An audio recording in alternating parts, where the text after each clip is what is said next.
Chavo Beats, the hottest music producer.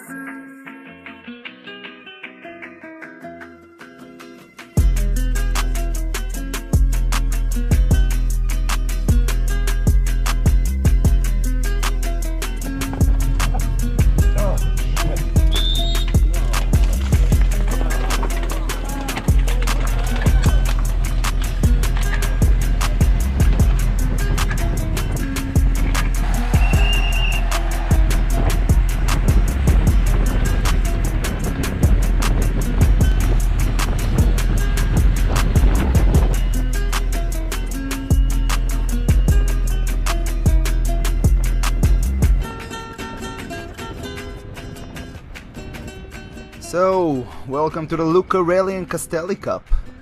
Second race of the series. My first park race this year. What I'll try to do in this one is share with you some of my comments and points of view of the race. I'm assuming that if you're hearing it right now, you probably either raced it or you are one of the guys that racing in Prospect Park as well. So that's going to be my perspective on a race from my point of view. Alright, if you're hearing strange noises in the background, that's my dog chewing on a bone next to me here, apologizing. Anyhow, let's start with the fact that I'm not racing for any team, which means I am unattended rider. Technically, what it really means from my perspective is that I have no obligation of chasing moves, protecting any rider. I'm basically racing for myself or having fun, and whatever the race presented at that point of time, I'm just reacting based on instinct and tactics. So that's the first thing you have to remember. Now, I've been racing in Prospect Park for a few years, way back, and coming back this season and last season, the finish line changed. It used to be on more of a flat section of the race. Now it's right after the hill. That changes a lot tactically, I think. Also, from the way I see it, I think the race became a little faster. I think guys are faster in general. Maybe they are fitter, basically. There's Zwift. Everybody have a power meter. Everybody training to power, which creates a fitter group in general, let's call it this way. So, knowing that, and racing it last year, positioning basically in this race is everything. Let me explain. So there's about 110 riders in a race, basically, on Cat 3-4, which is a pretty large group. And usually when the pace starting to pick up, right now you can see I'm not really pushing high wattage here, just mingling in the front here. But usually when the pace picks up, if you're like somewhere in the middle of the pack or in the back, you can't really react to any moves. You are quote unquote not really in the race. I mean, you are part of the group, you are part of that race, but you can't really do much other than just following wheels. And if there's a move going up front and you missed it, you basically, your race is over just because you sat somewhere in the middle of the pack or in the back. And also you want to stay out of problems. So that was my main goal for the race. I didn't care about anything else. I just wanted to stay in the front as much as I can. So you either move up or you are going all the way back to the back of the group. That's how it works. You always have to basically work on positioning. You can almost call it it's fighting for positioning, the whole race. So you have one eye looking for moves, and when moves happening, if you are smart enough, you're not the one that basically creating them. And also there's, you want to follow wheels. You're gonna work hard even just to follow wheels if someone is attacking up in the front. But you want to be on someone's wheel that basically chasing that move, or even the one that initiating that move. So when you are getting into that move, hopefully you'll be a little fresher than anybody else in it. Now, mind you, most times breakaways will not succeed in Prospect Park. Most times. Especially in the lower categories.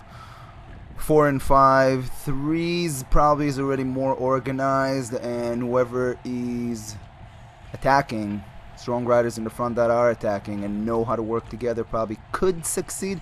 There was a breakaway last race that succeeded actually, but at most times a breakaway will not succeed in Prospect Park, and I'm gonna go to more details in a minute.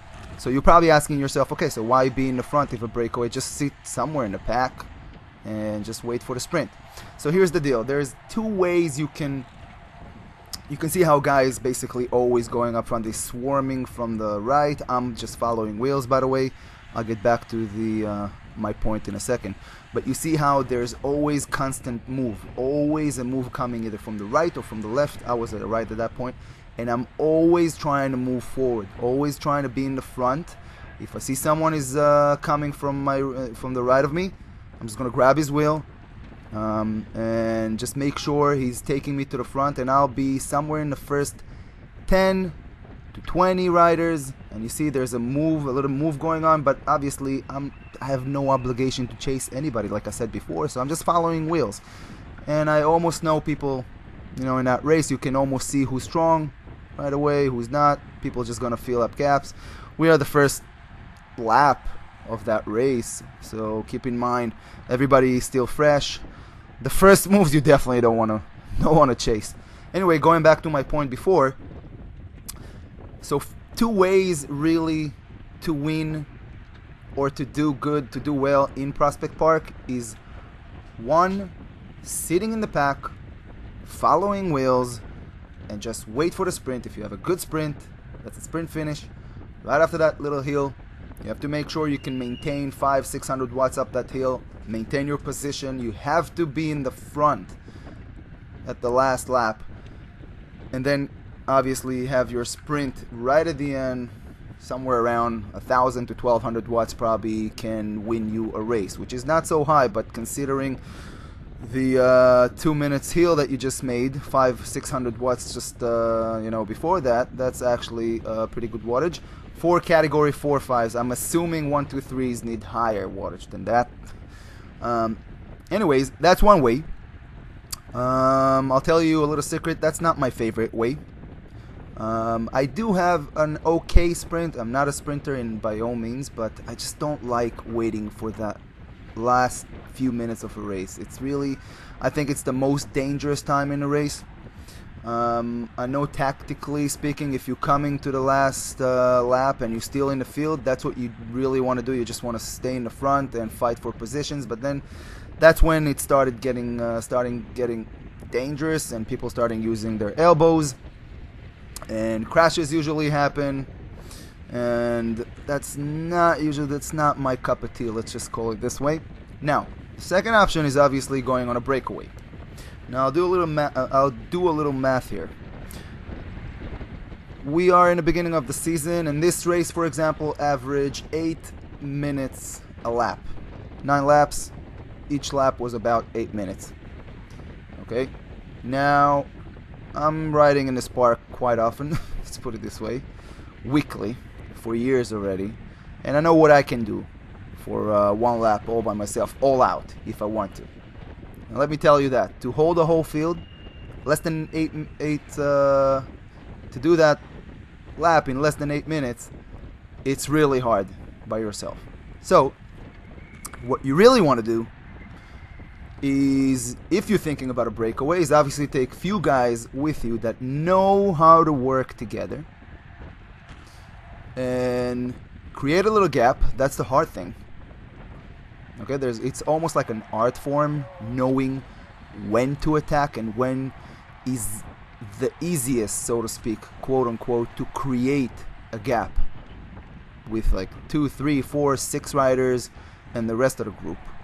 So if you're smart enough and you're racing for a long time, you're following the right wheels, and you see how the race unfolds, you'll know how to attack and create a gap.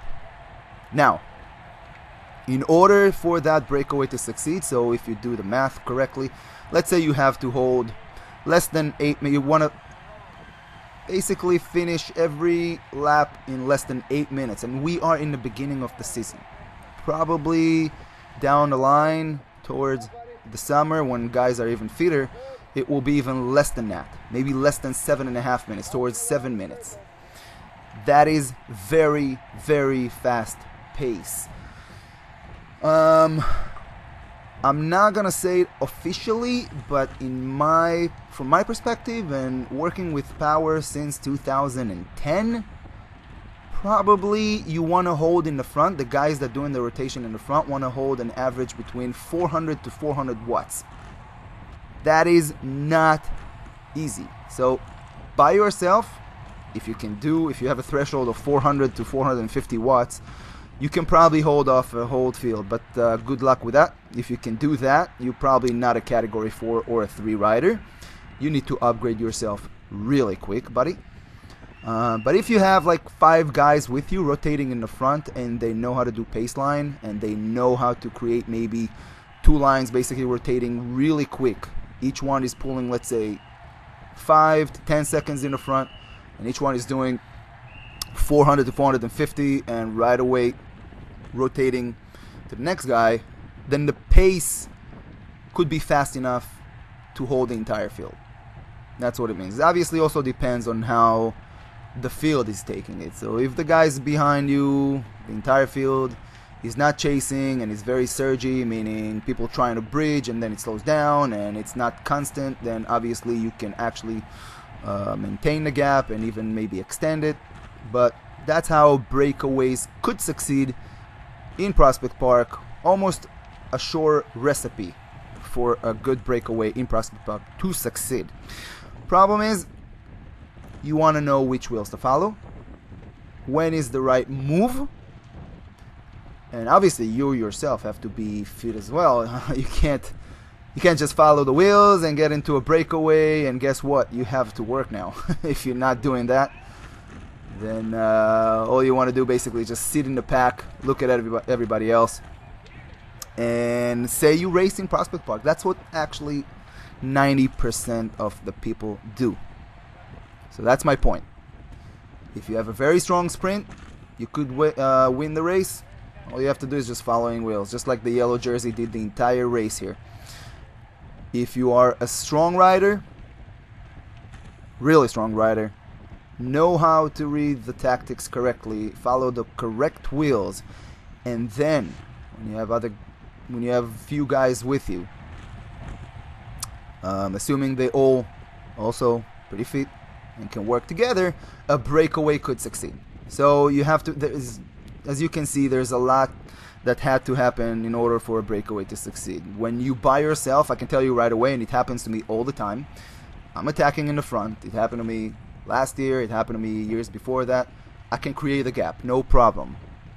And I'm hoping other people will follow me. I hope I'm going to incite other strong riders to come with me.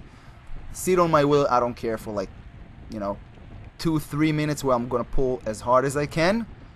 But as long as I'm going to have 2, 3, 4, 6 guys even ideally behind me, we can work together. That makes sense. Now the breakaway can succeed. And you can win the race or place really good in a breakaway, which is, in my opinion, the most romantic, best way to win a bike race, when you're holding off an entire 100 people behind you. My humble opinion, but obviously each to their own. And the problem is I'm always attacking and nobody following me, which is it's becoming a norm by me, which I don't know why it happens all the time. Maybe I'm attacking too good. I don't know. Anyways, back to the race. So now that you know my tactics, now you understand why I'm always in the front. I'm just following wheels, and I decided this race to hold it as much as I can and make sure that if there is a move, and is a serious move, and it's really one that is, I feel like, is worth putting an effort and burn a match, then I'll do it. But unfortunately, I'll tell you a little secret already. It didn't really happen. For example, here you can see a casino guy on the left here attacking. I didn't think, for example, this is a move that I want to chase. And I saw that everybody just filling up the gap, so I'm just following wheels. I mean, everybody's still fresh. It's the beginning of the race, and obviously, you want to do the least amount of work, following wheels, while staying well positioned. So what I'll do here, I don't want to make it, you know, very long, the whole race here. I'm gonna start cutting off boring sections from the race of me just staying in the front basically and following wheels. If you guys want to see the entire race, I did upload it on a previous video, so you can see the entire race there.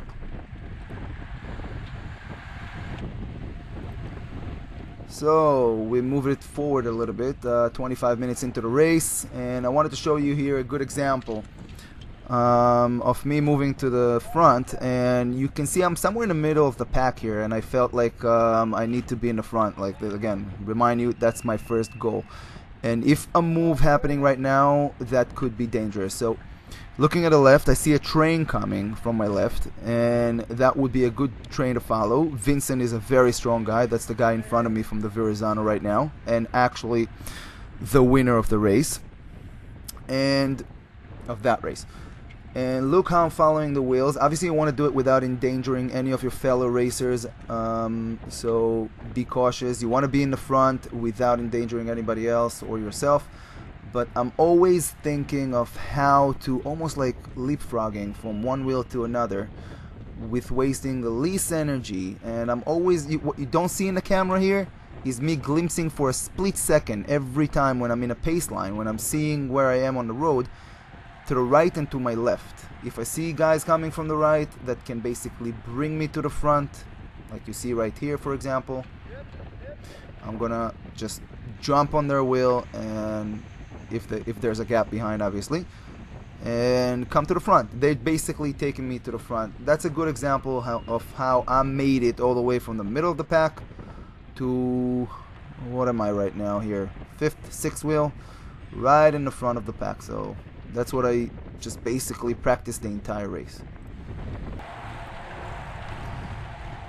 Okay, so we're coming into the hill here, and what I wanted to show you here, I'm about 20th wheel I think here, but I think it was the bell lap for the sprint, and the pace started to pick up on that hill at that time. So if you're looking at the wattage, I mean, I'm not looking at the wattage when I'm racing, but I can feel it, and you can see the surge on the right there with the yellow jersey, and people are sprinting up the hill. You can almost feel this is the time where, you know, you don't want to stop. You really want to be in the front. As hard as it is, and you're probably suffering putting 400 watts for like, I don't know, a minute, 2 minutes, 3 minutes. You don't want to rest for a second, because just like you're tired right now, when you're cresting that hill, everybody else will be tired, and all it takes is just 2-3 people somewhere in the middle of the pack. Look how stretched it is right now. From the front guy probably up to me, there's like at least 5-10 seconds. You don't want to rest, because you want to be in the front, so if there is a split, you'll be in the right place. So I'm trying to follow this wheel ahead of me, and look, there's a little split opening, look in the front. And I'm almost thinking about closing it myself, but when I see that the guy in front of me, the 42 guy here, is basically putting everything he has to close it, I'm sprinting to his wheel. This will be the wheel to follow, because he can take me to the front right here without me having to work too hard. And again, I want to be in the front. So as hard as this effort was here, and you see gaps are opening and people basically struggling, and look what happens here. Once I'm getting to the front, I'm not even touching the brakes. I'm on 0 watts. The momentum just takes me to them. I'm almost like gliding to them.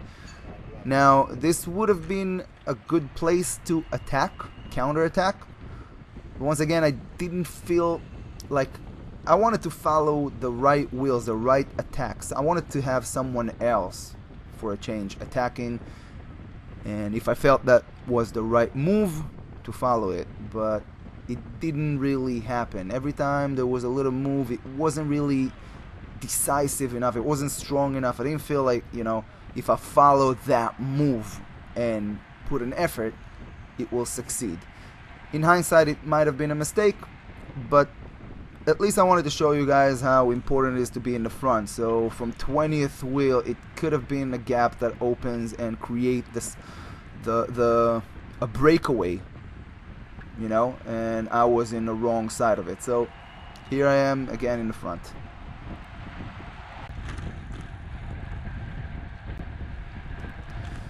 Alright, so next lap here, next hill actually, we're coming to the climb here, and I'm third wheel for some reason. I don't know how I found myself on third wheel here.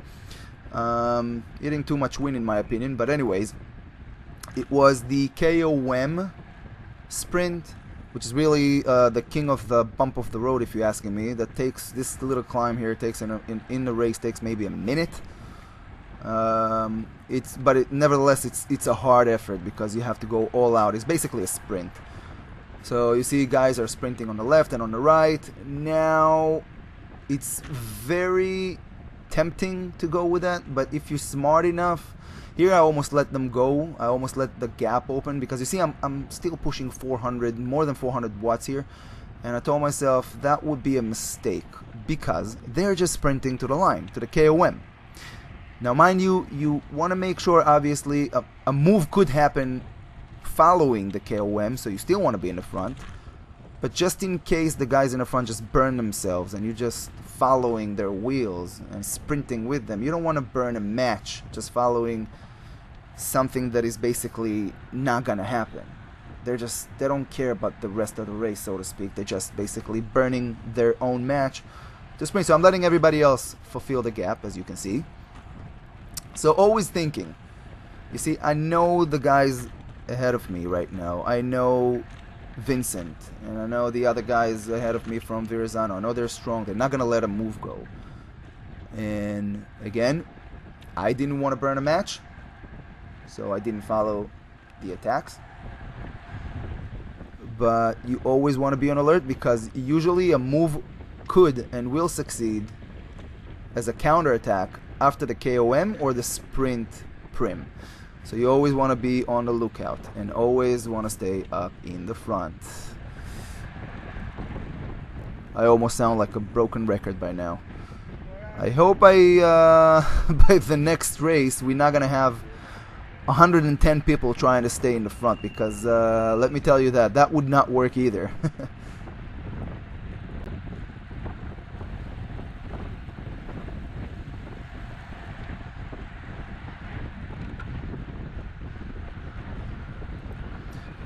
So thinking I'm on the front group and that everything is under control, look how easy it is sometimes to miss a move or not noticing it happening. Look, there's like 4 guys in the front right now with a little gap here, and realizing it, obviously I told myself, okay, that's, you know, that's something you want to chase. And I had Vincent right here there filling up the gaps, and I'm following his wheel. That's a very good wheel to follow, and I know I'm not gonna get dropped and or miss the move if I'm riding next to him. And I think someone will come right now from the right, and again, I am not 100% convinced that this is a good move to follow. Like, I can break the wind right here, I can basically attack, and I'm not doing it until here.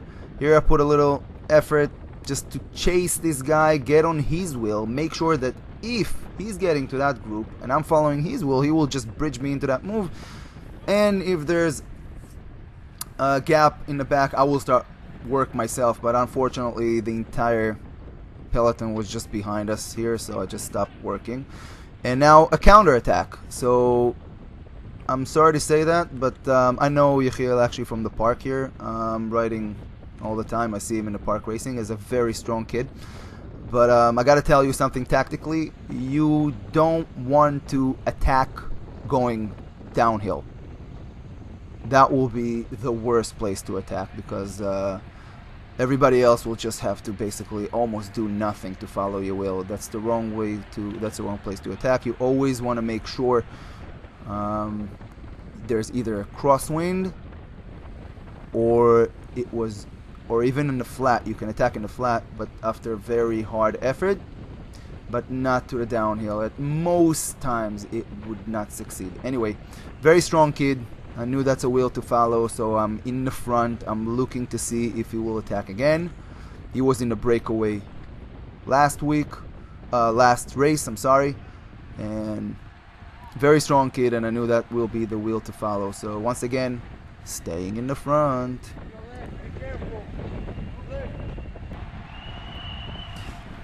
Alright, we are 50 minutes into the race.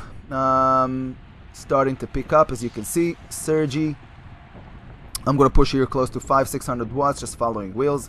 Trying to follow this guy on the in front, 42 team, whatever it is. And now the guy on the left here, NYU, just follow this guy for a second. I'm following my guy on the front, and I want to show you a very close call here, which I managed to avoid by just pure instinct.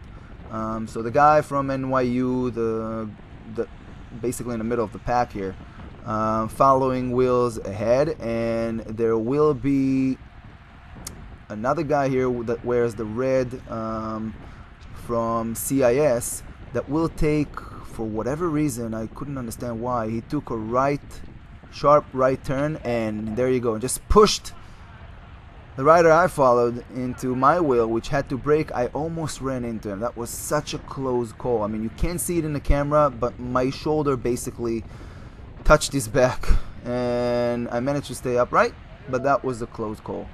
Alright, it's getting really sketchy. It's the end of the race. Everybody trying to maintain position. Everybody trying to do what I'm doing. Stay up in the front. When you have 40, 50 guys, strong guys in the front that trying to do the same thing, it's becoming pretty sketchy. Alright, we are approaching the last lap, and everybody really starting now, really fighting for position here. The group is all together, no move succeeded. I didn't have to put any strong effort. That's why my wattage actually for the entire race, it was like normalized 254. What wasn't that high, and I'm just trying to follow the right wheel here, and thank God the guy on the left here just fulfilled that gap here, so that's good. Please take me to the front, thank you very much. And unfortunately, my camera, my new GoPro Hero 7, which actually giving you this beautiful footage and stable, the battery ran out at the last lap. So I'm gonna have to take you to the winner's camera, Vincent, which will show you my last bid for glory, the usual bid for glory on the last lap, my suicidal attack in the front. So I'm basically here on the last lap trying to follow wheels, and here's another close call, by the way, almost in the second time. There you go. And yeah, things are getting really sketchy. I was really well positioned here. Here's Vincent right in front of me. He will be the winner of the race, and I decided I don't want to wait for the sprint and just give my usual crazy attack that 1 out of a million will not succeed. But my GoPro died just right now. So a little later, that's already Vincent's camera, and I'm here right in front of him. So I'm positioned really well. There's a little group up in the front there, and I'm not really worried about it. I'm almost gliding, because when you're going downhill, like I said before, you don't have to work hard in order to close little gaps. And I'm just asking myself, what do I want to do? Where do I want to attack? Now, I knew when we'll get to that group, I'm gonna come basically faster. Just by my momentum will take me. It's almost like filling up the void behind the riders. And I decided to attack right here, because with the momentum I have, I'm just going faster as is. So just a little surge here. My attack was, I think, 900 watts. And it's hard to see here because there's a little smudge on Vincent's lens here, but I created a very good gap here.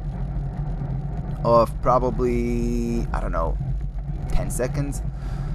Again, hoping someone will come with me. I cannot hold the entire field myself. Now, unfortunately, again, because the lens is not really clear here on Vincent's camera, you can't really see the gap, but I'm really up in the front, and I created a nice little gap here. Nobody followed my wheel, unfortunately, and that is not something that you definitely can't hold the entire field, and I knew it.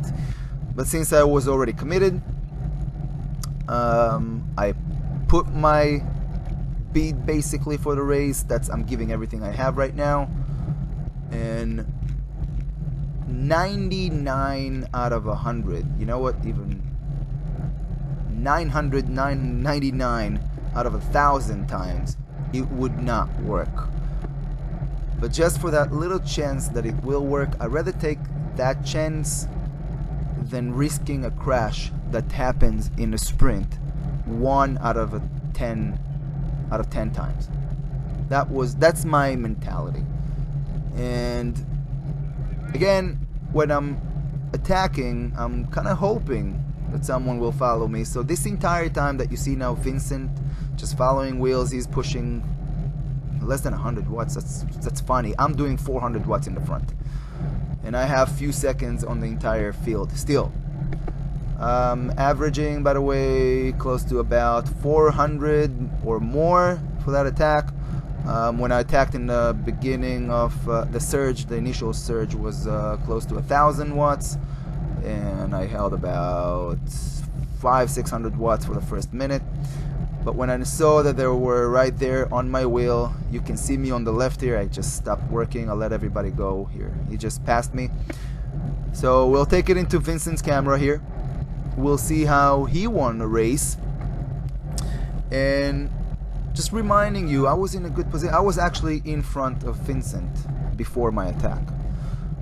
So looking at it in hindsight, I could have maybe placed really good.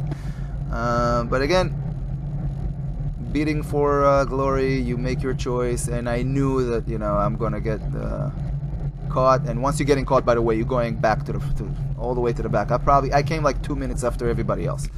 Anyway, let's see how Vincent do, and basically he's playing it really good. Look, he's coming to the last hill, and this is the right place to be. If you want to win that race and it's all together at the last lap, if you're not on the first 10 riders, your race is almost over. If Vincent right now, following wheels, pushing 500 watts, 400, 500 watts in the front, just to stay in that, what, 5th wheel. If you are, let's say right now, 20th wheel, to close that gap that you now have from the back all the way to the front, that means you have to do probably 700 watts, 800 watts. That's impossible to maintain, to sustain. So if you're at like 20th wheel, your race is basically over. So he's following wheel, the hill behind you, behind him, and a little recovery following the right wheel. He's doing it really good. Way to go, Vincent. Now you see a guy coming from the right, and Vincent is thinking, because the guy in front is basically breaking the entire wind, he's in the wind by himself and he's almost dying. Vincent is jumping on the right wheel here, a little gap opening in between, almost a little daylight here, and Vincent putting everything he have, 1,000 watts, and there you go. Way to go, Vincent, and congrats, Verrazano Cycling. So here are the 1, 2, 3 riders coming towards the last lap to go. Yeah, 1 lap to go. 1 lap to go. You have 1 lap to go. 1 lap to go. You have 1 lap to go. 1 lap to go. Scott, the yellow jersey, is caught on the second group with a little split.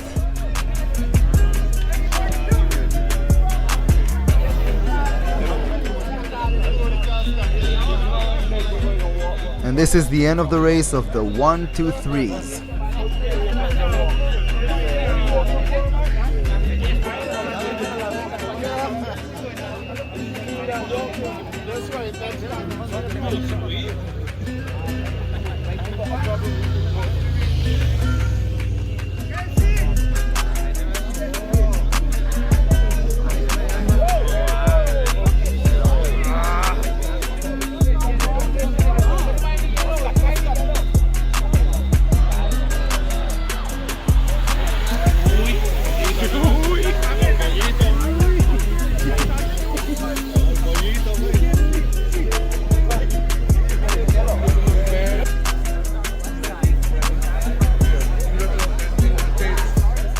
Congrats to all the winners.